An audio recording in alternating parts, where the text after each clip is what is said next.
leader means moving fast. Across the country, when the economy tumbled, J.P. Morgan Chase set up new offices to work. By now, the story is familiar. On March 13, 2008, J.P. Morgan CEO Jamie Dimon was celebrating his birthday at a Greek restaurant. Then he got an emergency call from Lazard's Gary Parr and Bear Stearns CEO Alan Schwartz.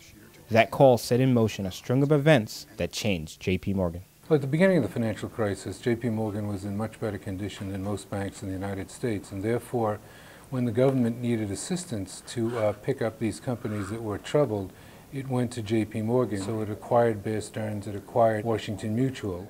Was it all just luck? Well, I always believe you make your own luck, and I think they were in position to make their own luck. They had certainly the bench to get a deal integrated, they had the capital to do it, so I think they made their own luck, but they were in the right place at the right time, and they could have mishandled those acquisitions as well, but I think they've done pretty nicely. It all seems to begin and end with Jamie Dimon. The company's chairman and CEO has left his stamp on every aspect of the company, especially in the way it approaches mergers and integration. If you take his style of management, which is similar to Sandy Weill's style of management, which is what I'm going to say a Socratic system. In other words, questions, questions, questions, penetrating questions, demanding answers, demanding that people understand their businesses, and demanding performance.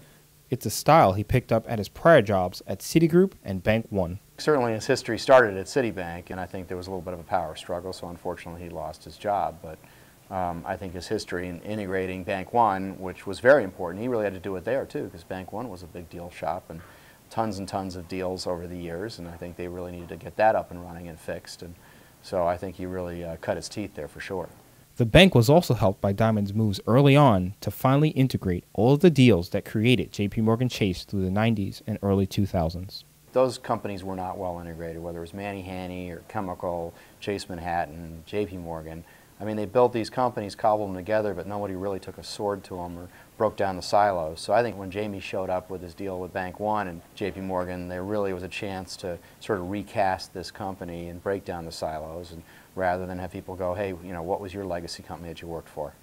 His management style is to be a micromanager. In other words, he wants to understand thoroughly the businesses that he operates, and he wants the people who he is working with to make sure that they understand those businesses in detail also. So when it comes time to merge Company A with J.P. Morgan, there are two things that J.P. Morgan has in its advantage. Number one, it thoroughly understands the business that it's attempting to acquire, and number two, it has trained people who will know how to do those acquisitions. J.P. Morgan's success has also been based on a strong bench of dealmakers, including Doug Braunstein, the CFO, Michael Cavanaugh, head of Treasury Security Services, Jimmy Elliott, global head of M&A, Tim Main, head of the Financial Institutions Group, Charlie Scharf, head of Retail Financial Services, and Steve Cutler, the general counsel.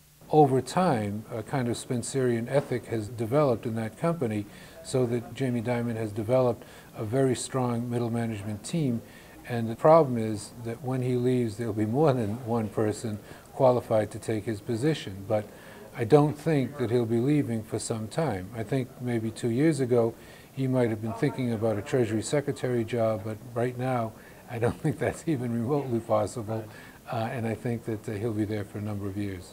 For more on this year's Most Admired Corporate Dealmakers, go to thedeal.com/magazine.